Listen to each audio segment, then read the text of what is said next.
Hey, hello, welcome back to our YouTube channel. So നമ്മളിപ്പോ ഒന്ന് കരം കണ്ടിറങ്ങിയിരിക്കുകയാണ് ഫ്രം ദ ഡയറക്ടർ ഓഫ് തിര അല്ലേ.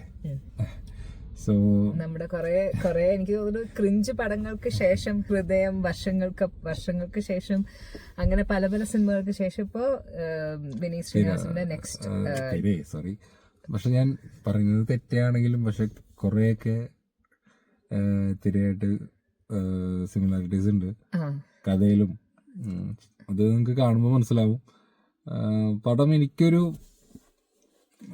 ബിലോ ആവറേജ് ആയിട്ടാണ് എനിക്ക് തോന്നിയത്. നമ്മുടെ ട്രെയിലർ ഒക്കെ കണ്ടപ്പോ 2 ട്രെയിലേഴ്സ് അവർ ഇറക്കിയിട്ടുണ്ടായിരുന്നു. 2 ട്രെയിലേഴ്സ് കണ്ടപ്പോഴും ഓക്കെ നമുക്കൊരു എക്സൈറ്റിംഗ് ആയിട്ടുള്ള എന്തോ ഒരു ഫാക്ടർ ഉണ്ടായിരുന്നു. ഫൈനലി ഓക്കെ വിനീത് ശ്രീനിവാസൻ ഇങ്ങനത്തെ ഒരു ജോണറിലേക്ക് തിരിച്ചു വന്നല്ലോ എന്നുള്ളതൊക്കെ. കാരണം തിരയിൽ അത്രത്തോളം ഒരു എക്സ്പെക്ടേഷൻ, ഒരു അത്യാവശ്യം നല്ലൊരു പടമായിരുന്നില്ലേ. അപ്പൊ അങ്ങനത്തെ രീതിയിൽ തന്നെ ഒരു സിനിമ കാണാൻ പറ്റുമല്ലോ എന്നൊക്കെ എക്സ്പെക്ട് ചെയ്ത് ഫസ്റ്റ് ഡേ നമ്മൾ ബുക്ക് ചെയ്ത് പോയി കണ്ട സിനിമയായിരുന്നു. പക്ഷെ അൺഫോർച്ചുനേറ്റ്ലി തീരെ ആൾക്കാരുണ്ടായിരുന്നല്ലോ. ഫസ്റ്റ് ഡേ ഭയങ്കര കുറവായിരുന്നു. നമ്മള് രാഗത്തിലാണ് കണ്ടത് തൃശ്ശൂര്. പക്ഷെ ഭയങ്കര കുറവായിരുന്നു ആൾക്കാര്, വളരെ കുറവായിരുന്നു ആൾക്കാര്. എനിക്ക് അതിനേക്കാൾ കൂടുതൽ ബൾട്ടിക്ക് ആൾക്കാർ കയറിയെന്നാണ് തിയേറ്ററിലെ ആൾക്കാരൊക്കെ പറഞ്ഞത്. അപ്പോ അങ്ങനത്തെ നമുക്ക് തീരെ വർക്ക് ആവാത്ത രീതിയിൽ അതിന്റെ ഒരു സ്റ്റോറി ലൈൻ ഒക്കെ നമുക്ക് പ്രതീക്ഷിക്കുന്ന സംഭവം തന്നെയാണ്. അതില് പ്രത്യേകിച്ച് പുതിയതായിട്ടുള്ള ഒരു സംഭവങ്ങൾ അങ്ങനത്തെ സ്റ്റോറി കണ്ടിട്ടുണ്ട്.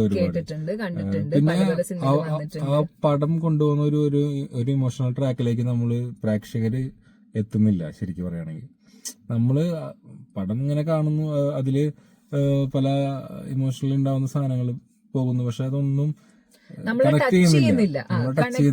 അപ്പൊ അങ്ങനത്തെ ഒരു പ്രശ്നം. പിന്നെ വിനീത് ശ്രീനിവാസന്റെ ആ ഒരു ബാക്ക്ഗ്രൗണ്ട് സ്കോർ ചെയ്തിട്ടുള്ളത് ഷാൻ റഹ്മാനാണ്. പക്ഷെ ഇടയിലുള്ള ഒരു പാട്ടുകളൊക്കെ ഇല്ലേ, അതായത് ഇടയിൽ ഇങ്ങനെ നീട്ടി വലിച്ചിട്ടുള്ള വിനീത് ശ്രീനിവാസന്റെ ഇപ്പോ അമ്മേ ജനനി അതേപോലത്തെ അങ്ങനെ കുറെ ഇമോഷൻസ് ഇട്ട് അതാണ് അവിടെ ഇമോഷൻ എന്നുള്ള സാധനം നമ്മളെ എത്തിക്കാനായിട്ട്. പക്ഷെ അതൊന്നും തീരെ കണക്ട് ആയില്ല.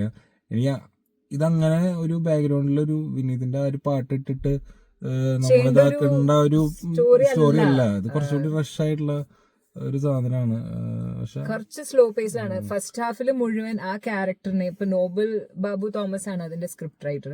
ഡയറക്ഷൻ മാത്രമാണ് വിനീത് ശ്രീനിവാസൻ ചെയ്തത്. ആക്ടിങ് കുഴപ്പമില്ലാന്നില്ല, ചെയ്തവരൊന്നും കുഴപ്പമില്ല. ഇപ്പം ഷാജോൺ ഉണ്ട്, നന്നായി ചെയ്തിട്ടുണ്ട്. പിന്നെ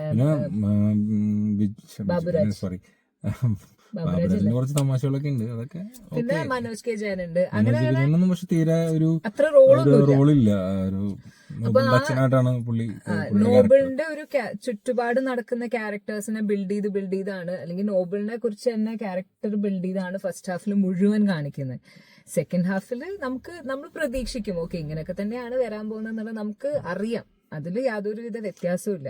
ഈ ചെറിയ നമ്മൾ ഈ വിഷമം വരുന്ന ആ ഒരു സിറ്റുവേഷൻസ് ഉണ്ടാവല്ലോ, അതിൽ ഇങ്ങനത്തെ പാട്ടുകൾ കുത്തിക്കേറ്റ. പിന്നെ അതേപോലെ ഫൈറ്റ് സീൻസിലൊക്കെ ചെണ്ടമേളോ അങ്ങനത്തെ സൗണ്ട് ഒക്കെ ഞാൻ ആദ്യം ഫൈറ്റിൽ കണ്ടപ്പോ ഞാൻ വെച്ചു ഒരെണ്ണത്തിലേ ഉണ്ടാവുള്ളൂ. പക്ഷെ ത്രൂ ഔട്ട് ദി ഫിലിം ഏതൊക്കെ ഫൈറ്റിലാണോ ഒക്കത്തിലും ഇങ്ങനത്തെ സംഭവം മാത്രമേ ഉള്ളൂ. അപ്പൊ അത് കുറച്ചൊരു നമുക്ക് തീരെ വർക്ക് ആവുന്നില്ല. വളരെ സിമ്പിളായിട്ട് ഭയങ്കര ബ്ലെൻഡ് ആയിട്ട് ഇങ്ങനെ ഇരുന്ന് കണ്ടിരിക്കാൻ ഒരു ഇമോഷണലി നമുക്ക് കണക്ട് ചെയ്യാൻ പറ്റുന്നില്ല. അപ്പം ചില സിനിമകൾ കാരണം കുറെയൊക്കെ ആ പാട്ടിൽ തന്നെ കുറെയൊക്കെ തിരയിലുള്ള പാട്ടില്ലേ, തീരാതെ നീളും, ആ പാട്ടിന്റെ 2 വരികൾ സെയിം ആണ് ഇതിലത്തെ വരികള്. അതിൽ സ്റ്റാർട്ടിങ്ങില് ടൈറ്റിൽ സോങ് നന്നായിട്ടുണ്ട്. അതൊരു തിര പോലത്തെ ഒരു ടൈപ്പ് തന്നെയാണ് അതിന്റെ ആ സോങ്ങും. നമ്മുടെ ട്രെയിലറിൽ കാണിക്കുന്ന സെയിം പാട്ട് തന്നെയല്ലേ. പക്ഷെ അതിനുശേഷം ഈ ബാക്ക്ഗ്രൗണ്ടിൽ പല പല പാട്ടുകൾ വന്നു പോണ്ട് വെറുതെ ഒരാവശ്യമില്ലാണ്. നമ്മളെ ജസ്റ്റ് ഫ്രീ ആയിട്ട് വിട്ടിരുന്നെങ്കിൽ നമുക്ക് കുറച്ചും കൂടി കണക്ട് ആയേനെ എന്ന് തോന്നി. അങ്ങനത്തെ ഒരു സംഭവം തോന്നി. ഇതിപ്പോ ഞങ്ങളുടെ മാത്രം അഭിപ്രായമാണ്, എനിക്ക് അങ്ങനെ തോന്നി. അത് സെയിം തന്നെ കൃപയ്ക്കും തോന്നി. അതുകൊണ്ട് പറയുന്നു, നിങ്ങൾ ആരെങ്കിലും ഫിലിം കണ്ടിട്ടുണ്ടെന്നുണ്ടെങ്കിൽ ഞങ്ങളുടെ മാത്രം അഭിപ്രായമാണ്. അതൊന്നും നിങ്ങൾ കണ്ടിട്ട് പടം കാണാതിരിക്കോ അല്ലെങ്കിൽ കാണുകയോ വേണ്ട, അതെല്ലാം നിങ്ങളുടെ താല്പര്യമാണ്. അതെ. പിന്നെ അതിന്റെ ഫ്രെയിംസ് ഒക്കെ കുറച്ച് റിച്ച് ആയിട്ടുള്ള ഫ്രെയിംസ് തന്നെയാണ്. പുറത്ത് തന്നെയാണ് ഷൂട്ട് ചെയ്തേക്കുന്നത് തോന്നുന്നു. അങ്ങനത്തെ കുറെ സ്ഥലങ്ങളൊക്കെ നമുക്ക് കാണാൻ പറ്റുന്നുണ്ട്. പക്ഷെ എമ്പുരാൻ ലെവലിലേക്കുള്ള ഫ്രെയിംസ് ഒന്നും അല്ല കേട്ടോ, അത്രയൊന്നും തോന്നിയില്ല. പക്ഷെ എന്നാലും കുഴപ്പമില്ല, ഫ്രെയിംസ് ഒക്കെ നല്ലതായിരുന്നു. ഈ ബാക്ക്ഗ്രൗണ്ടിലുള്ള പ്രശ്നങ്ങള് അങ്ങനത്തെ കാര്യങ്ങളൊക്കെയാണ് ഞങ്ങൾക്ക് കുറച്ചൊരു വർക്ക് ആവാതെ തോന്നി. പിന്നെ സെയിം നമുക്കറിയാവുന്ന കഥ വേറൊരു രീതിയിൽ കാണിച്ചു എന്നുള്ളത് തന്നെയുള്ളൂ. കണ്ടും കേട്ടും നമ്മൾ മറന്നിട്ടുള്ള സെയിം കാര്യങ്ങൾ. പഴയ വീഞ്ഞ് പുതിയ കുപ്പിയിൽ എന്ന് പറയുന്ന പോലെ. അപ്പൊ അങ്ങനത്തെ ഒരു സംഭവം. അപ്പൊ നിങ്ങൾ കണ്ടിട്ടുണ്ടെങ്കിൽ എന്താണ് നിങ്ങളുടെ അഭിപ്രായം എന്നുള്ളത് കമന്റിൽ പറയുക.